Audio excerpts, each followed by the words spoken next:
लासलगाव पिंपळगावची आवक आज वाढलेली आहे. लाल कांद्याची अतिशय घसरलेली आहे. उन्हाळी कांद्याची वाढलेली आहे. पुण्यामध्ये बाजारभाव काय त्याची माहिती आपण घेणार आहोत. नमस्कार, अॅग्रो शिवा रील्स मध्ये आपल्या सर्वांचं स्वागत आहे.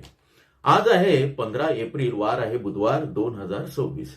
पुण्यामध्ये सुपर गरवा किंवा उन्हाळी कांदा जो आहे सुपर क्वालिटीचा, त्याला 1250 ते 1300 रुपये प्रति क्विंटल भाव मिळतो आहे आणि आवक झाली 110 ट्रक. ॲव्हरेज दर आहे 800 ते 950. सकाळी 8 वाजेपर्यंत लासलगावला साधारण 650 गाड्या कांद्याच्या दाखल झाल्या. त्यापैकी केवळ 10 वाहनं किंवा 10 गाड्या लाल कांद्याच्या होत्या. बाकी सर्व उन्हाळी कांदा.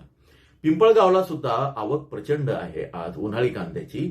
1255 म्हणजे साधारण 1250 किंवा त्या आसपास कांद्याची आवक राहिलेली आहे. तेवढी वाहनं आलेली आहेत. येवल्यामध्ये 200 गाड्या. सोलापूरला आवक स्थिर आहे 310 गाड्या. बंगळुरूला 79,000 कट्टे कांद्याची आवक झाली. इथे पण आवक वाढत आहे. एकूणच नाशिक जिल्ह्याचा विचार करता उन्हाळी कांद्याची लगबग सुरू आहे काढणीची आणि त्यामुळे आवक वाढते आहे. याचा बाजारभावावर काही परिणाम होईल का?